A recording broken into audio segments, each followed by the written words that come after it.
Good morning students. ગયા લેક્ચરમાં આપણે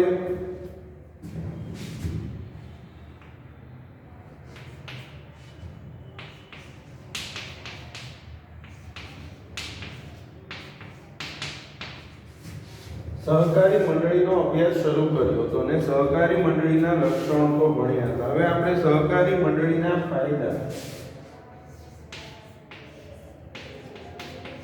સહકારી મંડળીના ફાયદાનો આજે આપણે અભ્યાસ કરીશું. તો એક વસ્તુ સમજો કે સહકારી મંડળી જે છે એ શરૂ કરવાથી શું ફાયદો થાય.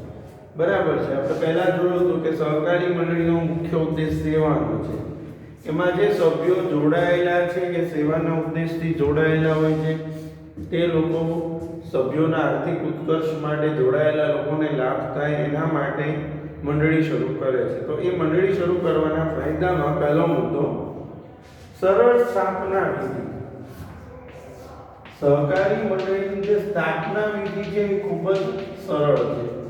10 કે તેથી વધુ વ્યક્તિઓ ભેગા થાય, માત્ર 10 વ્યક્તિઓ, અને સ્વૈચ્છિક રીતે સંગઠનની સ્થાપના કરી શકે છે.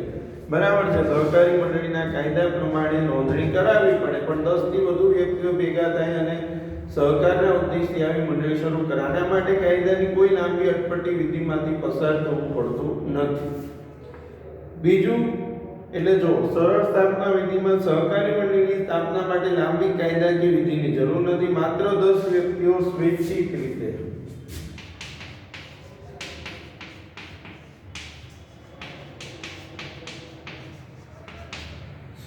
રીતે સંગઠિત કરીને સહકારી મંડળીના રજિસ્ટર પાસે નોંધણી કરાવી શકે છે. બીજું કાયમી અસ્તિત્વ. સહકારી મંડળીનું જે અસ્તિત્વ છે એ કાયમી છે. કાયમી એટલે મંડળીની જ્યારથી સ્થાપના થાય ત્યારથી મંડળીનો અંત આવે. એટલે કે કેવું છે કે મંડળી એકવાર શરૂ થાય પછી ગમે તેટલા સભ્યો બદલાય, મંડળીને કોઈ અસર થતી નથી. જૂના સભ્યો જશે, નવા સભ્યો આવશે, કારણ કે મંડળી છે એ સભ્યો કરતા અલગ છે. એટલે મંડળી કાયમી અસ્તિત્વ ધરાવે છે, એ સભ્યો કરતા અલગ છે. એટલા માટે એટલે મંડળીના અસ્તિત્વને કોઈ અસર થતી નથી. તો સહકારી મંડળીને તેની નોંધણી થતાં તેના સભ્યોથી અલગ કાયદેસરનું અસ્તિત્વ મળે છે. સભ્યોના મૃત્યુ, નાદારી કે રાજીનામું આપવાને કારણે મંડળીના અસ્તિત્વને આંચ આવતી નથી. આ અર્થમાં મંડળી લાંબુ આયુષ્ય ભોગવે છે. પછી ત્રીજું ખુલ્લું સભ્યપદ.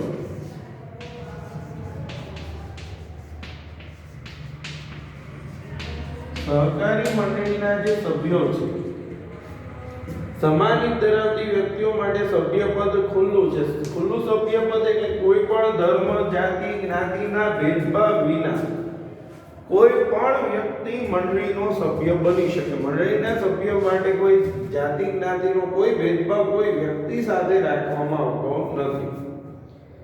પછી સભ્યોની મર્યાદિત જવાબદારી.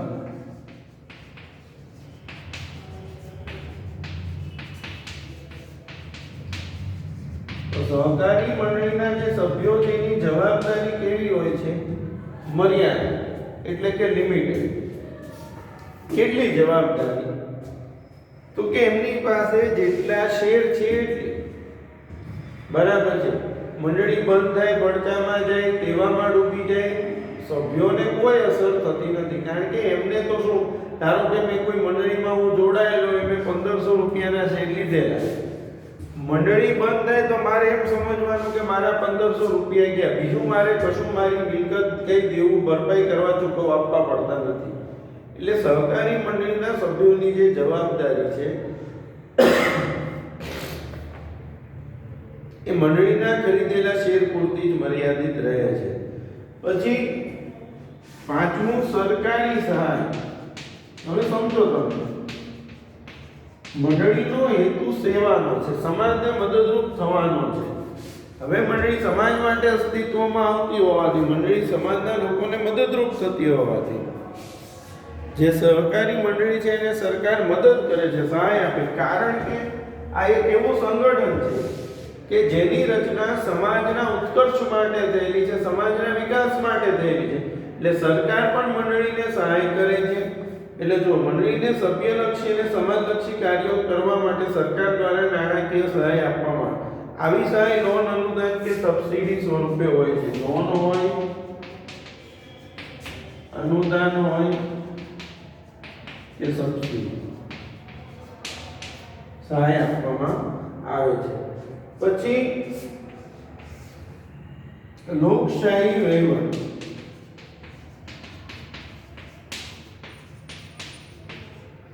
તો સહકારી મંડળીનો જે વહીવટ છે લોકશાહી ઢબે ચાલે છે.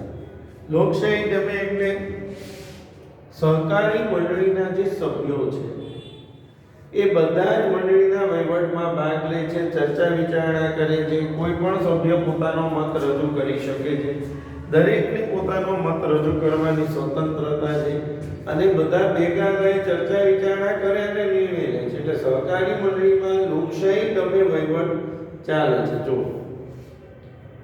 અને મંડળીના સભ્યો હોય ને સભ્ય દીઠ એક જ મત આપવાનો અધિકાર હોય. પછી 5000 શેર કોઈ વ્યક્તિ પાસે હોય તો પણ એક મત આપી શકે અને એક શેર હોય તો પણ એક જ મત આપી શકે. એટલે દરેક સભ્યો સમાન છે, કોઈ ઊંચું નથી અને કોઈ નીચું નથી. એટલે જો મંડળીના સભ્યને વ્યક્તિ દીઠ એક જ મત આપવાનો, નિર્ણયો બહુમતીથી લે, દરેક સભ્યને ચૂંટણીમાં ઊભા રહેવાનો, મત આપવાનો, ચર્ચામાં ભાગ લેવાનો અને પોતાના પ્રતિનિધિ ચૂંટવાનો અધિકાર છે. સભ્યો દ્વારા ચૂંટાયેલ કારોબારી સમિતિ લોકશાહી ઢબે મંડળીનો વહીવટ ચલાવે છે. પછી ઓછો વહીવટી ખર્ચ.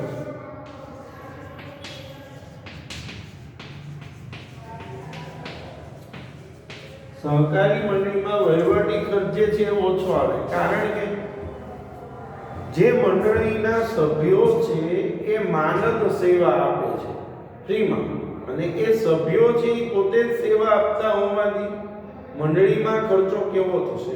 ઓછો થશે. કારણ કે મંડળીના સભ્યો પોતે જ મંડળીનું સંચાલન કરે છે અને સભ્યો પોતે જ સંચાલન કરતા હોવાથી જે ખર્ચો છે એ કેવો આવે છે? ઓછો આવે છે. જો સહકારી મંડળી કરકસરના સિદ્ધાંતોને વરેલી છે. સંચાલનમાં સભ્યોની માનદ સેવા મળે છે. વહીવટ પણ કરકસરથી ચાલે છે અને જાહેરાત ખર્ચ કરવો પડતો નથી. નિશ્ચિત ગ્રાહક વર્ગ. સહકારી મંડળીનો ગ્રાહક વર્ગ પણ નિશ્ચિત છે. મોટા ભાગે મંડળીના જે સભ્યો છે એ જ એના ગ્રાહકો હોય છે. એટલે મંડળીના સભ્યો જ ગ્રાહકો હોવાથી કોઈ નવા ગ્રાહકો બનાવવાની કોઈ જરૂર પડતી નથી. એટલે સહકારી મંડળી છે એનો ગ્રાહક વર્ગ પણ નિશ્ચિત છે. મંડળીના સભ્યો જ એના ગ્રાહકો હોય છે. જો મોટા ભાગે સભ્યો જ ગ્રાહક હોય છે, સભ્યો નિશ્ચિત હોય છે અને તેમને વસ્તુઓનું વેચાણ થાય છે. વેપારી સંસ્થાઓ સામે સબળ હરીફ.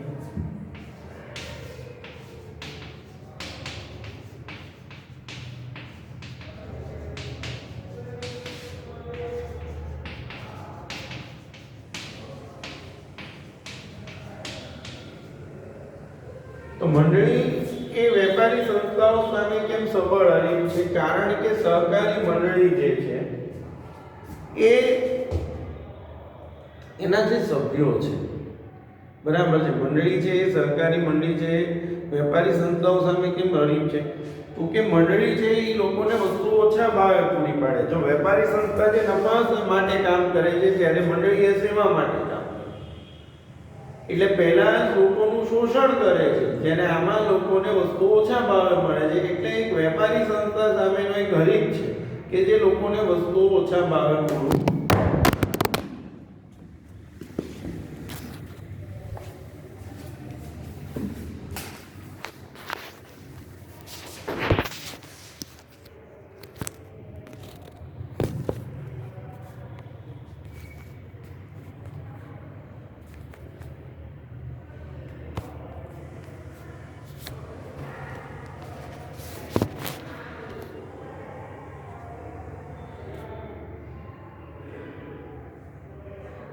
પાડે છે. બરાબર છે. હવે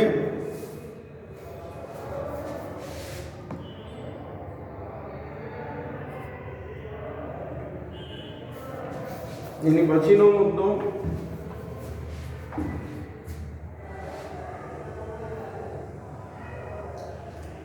જો વેપારી સંસ્થાઓ કેટલીક વાર વધુ નફો કમાવાની લાલચમાં ભેળસેળ, છેતરપિંડી, કાળા બજાર વગેરેને પોષે. જો વેપારી સંસ્થા નફા માટે કામ કરે એટલે ઘણીવાર એ નફો મેળવવાની લાલચમાં ભેળસેળ કરશે, છેતરપિંડી કરશે, કાળા બજાર કરશે.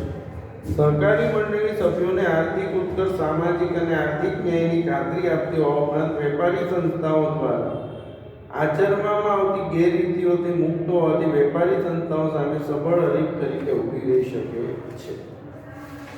સમાજ માટે કલ્યાણકારી પ્રવૃત્તિઓ.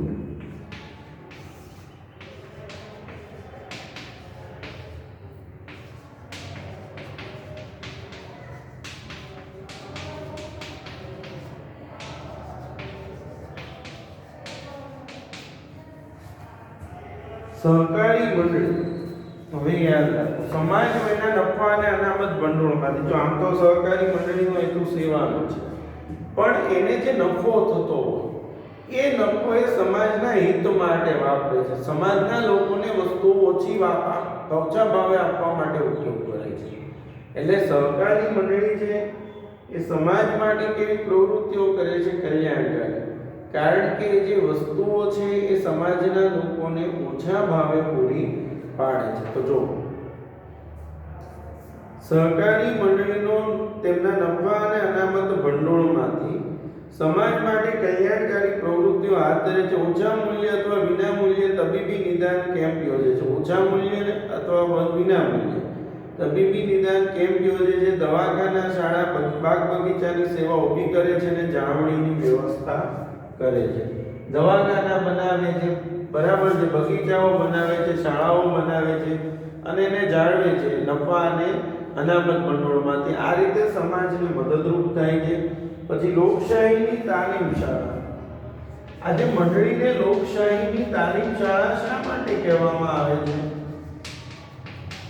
તો સમજો, સહકારી મંડળીનો જે વહીવટ છે એ લોકશાહી ઢબે થાય છે અને જે વ્યક્તિ મંડળીમાં જોડાય છે એને લોકશાહીના તમામ પાઠો શીખવા મળે છે કે લોકો માટે, લોકો દ્વારા, લોકો વડે શાસન કેવી રીતે ચાલે, કેવી રીતે તમે સમાજને મદદરૂપ થઈ શકો.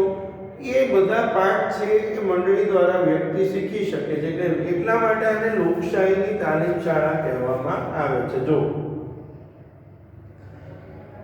મંડળીના સંચાલનમાં લોકશાહીનું પ્રાધાન્ય છે. મૂડી કરતાં માનવીને મહત્વ આપવામાં આવે છે. માણસોનું મહત્વ વધારે છે, મૂડીનું મહત્વ ઓછું છે. સભ્યોનું મહત્વ જળવાઈ રહેતું હોવાથી લોકશાહી જીવંત રહે છે. આથી સહકારી મંડળી લોકશાહી વ્યવસ્થાના આદર્શ સિદ્ધાંતોનું શિક્ષણ આપતી તાલીમ શાળા છે. અને છેલ્લે સભ્યોનો આર્થિક ઉત્કર્ષ અને વિકાસ.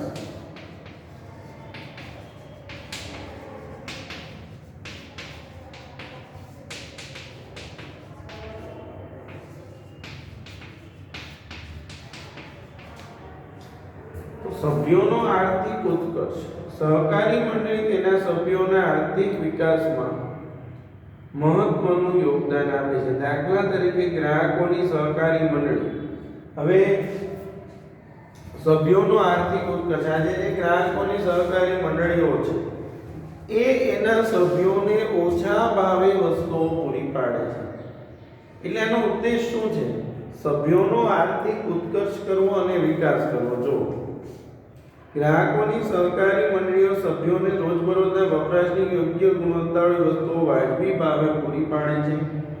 મધ્યસ્થીઓ દ્વારા ગ્રાહકોનું થતું આર્થિક શોષણ અટકાવે છે. આ જ પ્રમાણે ઉત્પાદકોની સહકારી મંડળી, જો ગ્રાહકોની સહકારી મંડળીઓ સસ્તા ભાવે ગ્રાહકને વસ્તુ આપે છે, તો ઉત્પાદકોની જે સહકારી મંડળીઓ છે એ સભ્યોને કાચો માલ, સાધનો, ઓજારો વગેરે વાજબી ભાવે પૂરા પાડે છે. નાના ઉત્પાદકો સરળતાથી ઉત્પાદન કરી આર્થિક ઉન્નતિ કરી શકે. ખાંડ, દૂધ, ચર્મ, કપાસ જેવા છે કે સહકારી મંડળીઓનો ખૂબ વિકાસ થયેલો છે.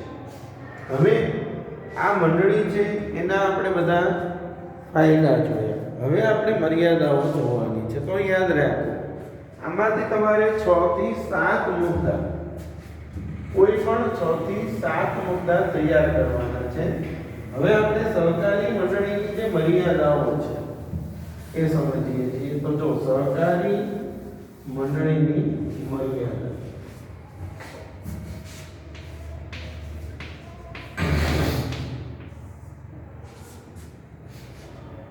પહેલું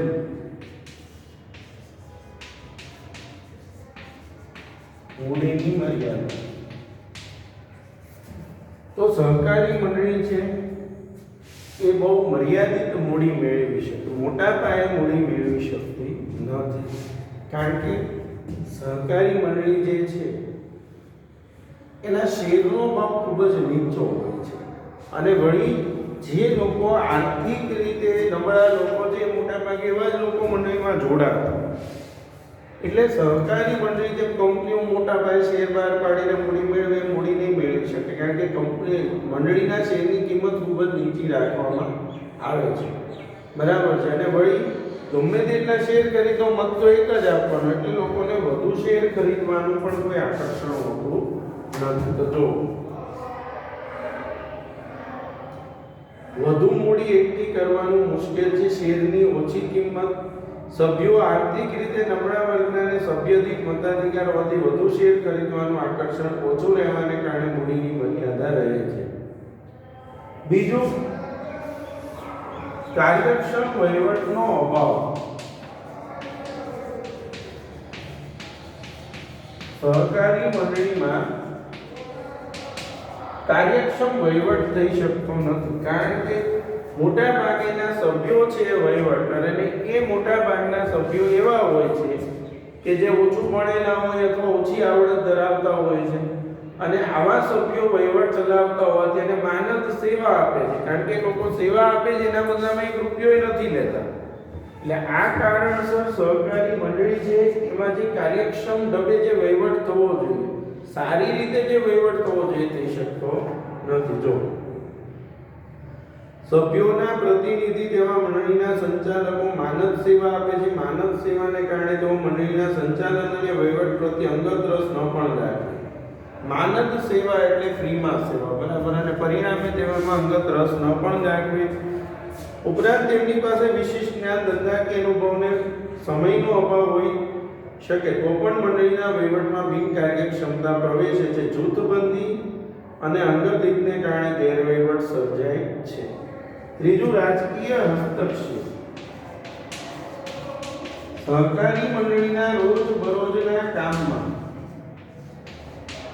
રાજકીય હસ્તક્ષેપ જોવા મળે. ભલે આમ કહેવાય એવું કે ભાઈ રાજકારણ, ધર્મ, સમાજ કે નહીં, પણ ખરેખર કોઈ પણ મંડળી હોય છે એમાં કોઈને કોઈ પક્ષનું પ્રભુત્વ હોય, પછી ભાજપ હોય કે કોંગ્રેસ હોય, મોટા ભાગે કોઈને કોઈ પક્ષનું પ્રભુત્વ મંડળી ઉપર જોવા મળે છે. બરાબર. તો જો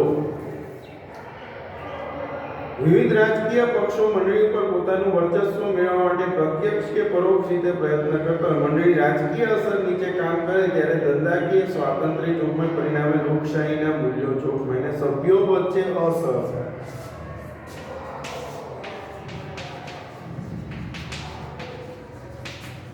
ઘણી વખત અંદરો અંદર સભ્યો વચ્ચે ઝઘડાઓ થાય છે, અસહકારનું વાતાવરણ ઊભું થાય છે. સભ્યોમાં વફાદારીનો અભાવ હોય, સભ્યોમાં પરસ્પર કુસમ, સંઘર્ષ, જૂથબંધી, સ્વાર્થ વૃત્તિ પ્રવેશે ત્યારે સહકારની સંસ્થામાં અસહકારનું નિર્માણ થાય. એટલે જ્યારે અભાવ હોય, પરસ્પર કુસમ હોય, સંઘર્ષ ઊભો થાય, જૂથબંધી અને સ્વાર્થ વૃત્તિ આવે, અને આ બધાને પરિણામે સહકારી મંડળી સમાન હિત ધરાવતી વ્યક્તિઓનું સંગઠન હોવા છતાં સહકારનો લાભ મેળવી શકતા નથી. એટલે આમ ઘણી વખત મંડળીમાં પણ અંદરો અંદર સભ્યો વચ્ચે જ્યારે મતભેદો ઊભા થાય છે, સંઘર્ષ થાય છે, ઝઘડાઓ થાય છે, પક્ષાપક્ષીનું ઝેર ફેલાય અને ત્યારે જે મંડળીનો હેતુ સહકારનો છે, કાર્યો છે, એને અંદરો અંદર અસહકારનું વાતાવરણ ઊભું થાય છે. એટલે આ ચાર મર્યાદાઓ છે. હવે આપણે આવતા લેક્ચરમાં સંયુક્ત હિસ્સાવાળી કંપની છે એ શું કહેવાય, કંપનીનો અર્થ છે, એના લાક્ષણિકતાઓ છે, એનો આપણે અભ્યાસ કરીશું. બરાબર છે. Thank you.